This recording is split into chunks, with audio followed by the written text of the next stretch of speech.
Fed Chair Powell warned of some pain ahead during his speech in Jackson Hole.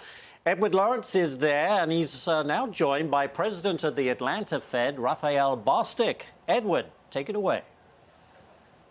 Yeah, Ashley, he sure did talk about that. He also talked about the neutral rate, where the federal funds rate should be. Now, joining me here at Jackson Hole is the Atlanta Federal Reserve President, Raphael Bostic. I appreciate you being here. Thank you. Let's start with that federal funds rate. The Fed chairman said that we're near neutral now, but that we should not stop there. Where do you think we should be, in your estimation, on the federal funds rate? Well, right now, my estimate is that we should be somewhere in the 3.5 to 3.75% range. But a lot of this depends on what we get in data for the next couple of readings. We know we have a jobs report coming up. We have another inflation report. That'll tell us how much the economy is slowing down and give us a sense about how much work we're going to have to do with our policy to get inflation back down to 2%. So you're looking at 50 basis points, would you accept, or 75 for the next September meeting? I could go either way. And part of this is really about how much momentum do we see in the economy, and that will determine how much of a move we should be making.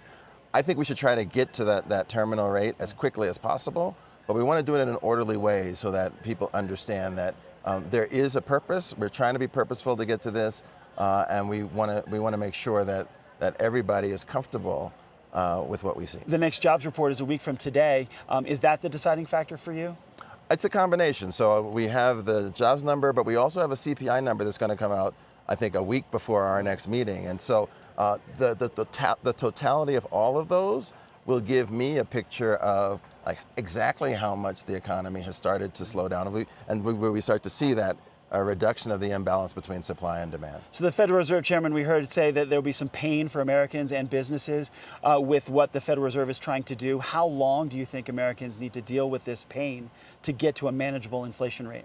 Well, that's a good question. I think the chair was trying to prepare people for the possibility that as the economy slows down, we might have some job loss and we might have some slowdown in business. But we don't know exactly how much there will be. My hope is that if that happens, it will be a relatively mild impact. But I don't think it's in our interest to have people be surprised if that comes to pass. So you're looking at unemployment rate rising then? Yes. Yeah, we get significantly.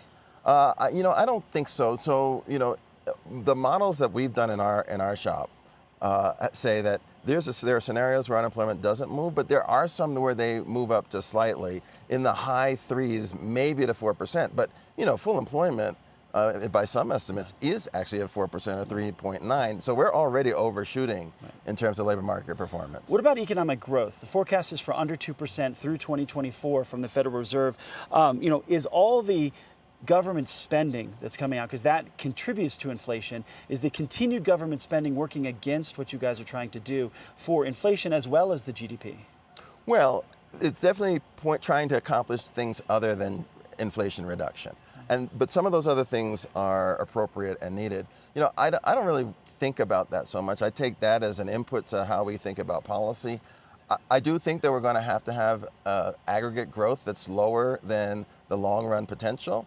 But that's got to be natural if we're going to start to see demand slow. So I'm not that concerned about that. Are you forecasting a recession? That's not my modal forecast right now. I do think it's important that people understand that there's a supply side component to this as well. Inflation is high because demand is high and supply is not responding. To the extent that we get supply response, that's less that we'll have to do, and that will actually be expansionary for the economy. Is it concerning, though, that you keep seeing these government bills coming one after another, significant spending, the Inflation Reduction Act, the effects on inflation for all the models won't happen until after 2024. So it's a headwind working against what you're trying to do, yes? It's somewhat of a headwind, but all of these things, they do lead to benefits for the economy, help the economy be more resilient, and can be helpful in that regard.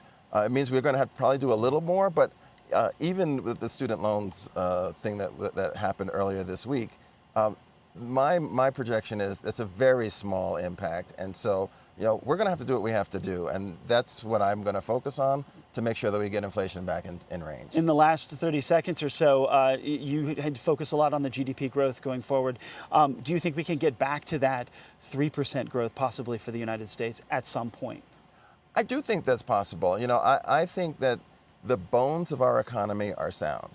And we've just gone through something that's unprecedented with this pandemic. Once we're past that, because the bones are sound, I think we're in a good place for growth. Raphael Bostic, I appreciate your help. No recession coming out of his lips there, but we could see a significant slowdown, saying the Federal Reserve Chairman is preparing us for what's to come in the future 6-8 months. Back to you, Ashley.